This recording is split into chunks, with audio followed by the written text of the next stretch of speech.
Hello viewers, আসসালামু আলাইকুম। কেমন আছেন সবাই? আশা করছি ভীষণ ভালো আছেন। আর আজ কিন্তু খুবই গুরুত্বপূর্ণ একটা টিপস নিয়ে এসেছি আমি। আমার আজকের এই টিপসে থাকছে কিভাবে আপনি গরুর ভুঁড়িটাকে ভীষণ সুন্দরভাবে পরিষ্কার করতে পারেন। আর এটার জন্য কিন্তু মহিলাদের অনেক বেশি ঝামেলা করাতে হয়, কারণ এই কাজটা সবসময় কিন্তু মেয়েরাই করে থাকে বা যে কেউ করে থাকে, যার জন্য একটা কিন্তু সহজ টিপস দরকার কিভাবে আমরা এই গরুর বা ছাগলের ভুঁড়িটাকে পরিষ্কার করব। বেশিরভাগ সময় কুরবানিতে কিন্তু আমাদের অনেক বেশি ভুঁড়ি পরিষ্কার করতে হয়, কিংবা বিভিন্ন সময় আমরা বাজার থেকে ভুঁড়িটা কিনে নিয়ে আসি, কিন্তু অনেকে এই ভুঁড়িটা পরিষ্কার করে ঝামেলার কারণে কিন্তু এটা খেতে চান না। আজকে আমি দেখাবো কিভাবে সহজেই আপনি এই ভুঁড়িটা পরিষ্কার করতে পারেন। খুব সহজ কিছু টিপস কিন্তু আজকে আপনাদের সাথে শেয়ার করছি। তো দেখতে পাচ্ছেন আমি কুরবানির ঈদে কিন্তু ভাস্ত একটা ভুঁড়ি নিয়ে নিয়েছি গরুর। তো দেখতে পাচ্ছেন আর এগুলোকে কিন্তু আমি ছোট ছোট করে কেটে নিয়েছি। অনেক সময় কিন্তু কুরবানির ছাড়াও আপনারা বিভিন্ন সময় কিন্তু বাজার থেকে ভুঁড়ি কিনে নিয়ে আসতে পারেন এবং সহজে এই টিপসগুলো ফলো করতে পারেন।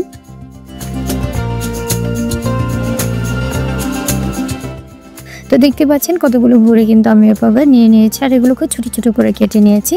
আর এর জন্য আমি প্রথমেই এই যে কড়াইতে কিছুটা কিন্তু পানি দিয়ে দিচ্ছি 3 লিটার পরিমাণ, এবং এই পানিটাকে কিন্তু খুব ভালোভাবে ফুটিয়ে নিতে পারবেন। এই পানিটাকে খুব ভালোভাবে প্রথমে কিন্তু ফুটিয়ে নিতে হবে। অনেক সময় দেখা যায় যে অনেকে কিন্তু চুন ব্যবহার করে, তো আমি আজকে একদমই কোনো উপকরণ ছাড়াই কিভাবে ভুঁড়িটা পরিষ্কার করতে পারবেন সেটা কিন্তু দেখাচ্ছি। তো দেখতে পাচ্ছেন আমি এখানে শুধু নর্মাল যে পানি সেটা কিন্তু আমি দিয়ে দিচ্ছি, এবং এটাকে খুব ভালোভাবে ফুটিয়ে নিচ্ছি। তো যখন এটা ভালোভাবে একদমই গরম হয়ে ফুটতে শুরু করবে, তখন কিন্তু আমি ছোট ছোট একটু ভুঁড়ির পিস কিন্তু এর মধ্যে দিয়ে দিচ্ছি, এবং সেটাকে দেখুন কিভাবে চামচ দিয়ে উঁচিয়ে কিন্তু পরিষ্কার করে নিচ্ছি। এই কাজটা আমি এবং আমার মা কিন্তু মিলে করেছে। দেখতে পাচ্ছেন আমার মা হাত দিয়ে কিভাবে খুব সুন্দরভাবে কিন্তু তুলে নিচ্ছে।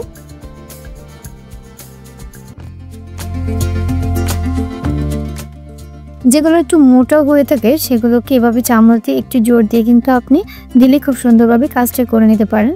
তো দেখতে পাচ্ছেন ভুঁড়িগুলো আমার মা কীভাবে পরিষ্কার করে নিচ্ছে, আর আমি কিন্তু সে গরম পানি থেকে মাকে তুলে দিচ্ছি বারবার করে, এবং আমি নিজেও একটি পদ্ধতি আপনাদের সাথে শেয়ার করবো কীভাবে আপনি সে পদ্ধতি ফলো করেও কিন্তু এই কাজটি করতে পারবেন।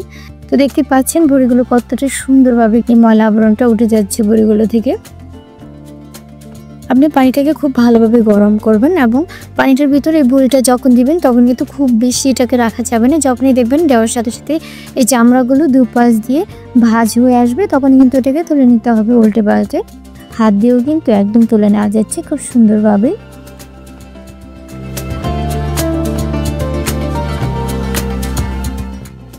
তো আমি আরেকটি পদ্ধতি কিন্তু শেয়ার করছি। আপনারা চাইলে গিয়েও যদি হাত দিয়ে আপনাদের তুলতে সমস্যা হয় বা পানির কোনো সমস্যা হয়, দেখা যাচ্ছে যে চামচ দিয়ে তুলতে সমস্যা হচ্ছে, তখন কিন্তু আপনি বডিটা ইউজ করতে পারেন। তো দেখতে পাচ্ছেন আমি বডি দিয়েও কি সুন্দরভাবে এগুলোকে পরিষ্কার করে নিচ্ছি। আপনি যে কোনোভাবে কিন্তু এটাকে পরিষ্কার করতে পারেন আপনার যেভাবে পছন্দ।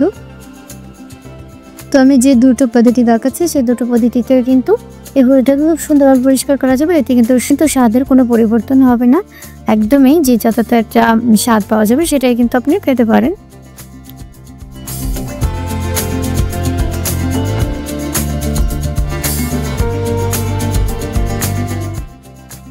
তো দেখতে পাচ্ছেন এভাবে কিন্তু আমি সবগুলো ভুঁড়ি পরিষ্কার করে নিয়েছি। কতটা সুন্দর হয়েছে ভুঁড়িগুলো পরিষ্কার করা আপনারা নিজেরাই দেখতে পাচ্ছেন। আর কোনো ঝামেলার চিন্তা না, আপনারা কিন্তু এখনই আমার এই টিপসগুলো ফলো করে এমন সুন্দর ভুঁড়ি পরিষ্কার করতে পারেন। তো বন্ধুরা, আশা করছি আমার এই আজকের টিপসগুলো আপনাদের অনেক বেশি সাহায্য করবে, আর জানাবেন আপনার ভুঁড়িগুলো কেমন পরিষ্কার হয়েছে।